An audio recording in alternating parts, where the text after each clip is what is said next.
বন্ধু খানো কেটা ফোন দিছি।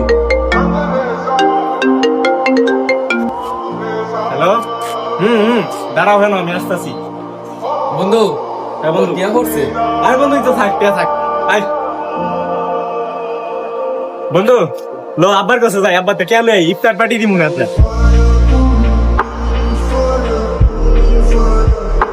আব্বা, আরে গেন্দা তুই আইসিস কে মানে আবার? আব্বা আমার কিছু টাকা লাগতো। আরে বাজান কত টাকা লাগবে তোর? আব্বা বেশি লাগতো না, মাত্র 4-5 হাজার হইলে। বাজান এত টিয়া তো নাই, মাত্র কামে আইছি, এই কাজটা করে নেই, টিয়াটা ফাইলে তোর দিতেছি। হ, আমি তোমার টেটা খুঁজছি, তোমার টেটা না, একটা বাহানা ধরে লাও, তোমার টেটা পাইছি কবে? বাজান একটু আগে না তুই 1000 টাকা নিলি? হ, 1000 টাকা দিয়ে তুমি মনে হয় বড় কিছু দিয়া লাইছো। খাও তুমি তোমার 1000।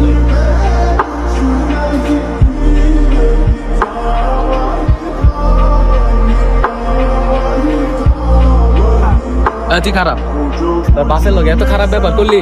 তোর বাপে জানিস কত কষ্ট করে কাজ করে? আর বেটা খারো, কি আর কষ্ট হবো না, এটা কষ্ট আমিও করতারি। আয় তোর আজকে দেখাই,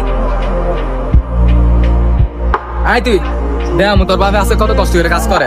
আচ্ছা আয়। এই যে দেখছে তোর বাপের কত কষ্ট করে কাজটা করতেছে।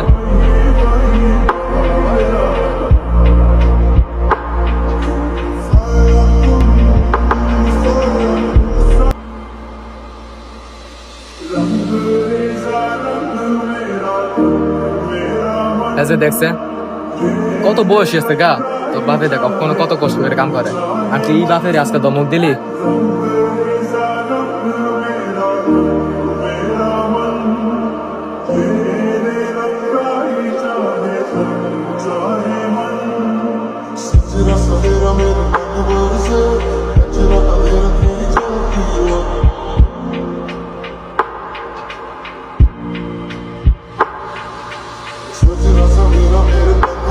দেখছ তোর বাপে কাজ কইরা আমাকে খেলাইছে, আর তুই বাপের বোকা দেশ।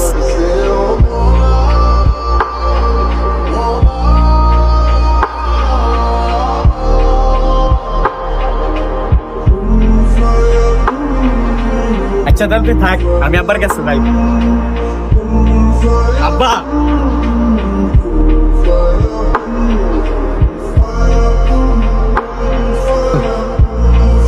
বাজান কোনো সমস্যা? টিয়া মিয়া লাগবো? না আব্বা, আমার টিয়া মিয়া লাগতো না, তুমি যে এত কষ্ট করে কাম করো এটা আমি বুঝছি না আব্বা। থাক বাজান, কষ্ট পাওয়ার কোনো দরকার নাই, তুই যে তোর ভুলটা বুঝতে পারছস এটাই অনেক। আচ্ছা আব্বা থাক, আজকে তোমার আর কাম করো লাগতো না। লও ইফতারের সময় এসে আমরা গিয়ে এক লগে ইফতারি করে গেলাম।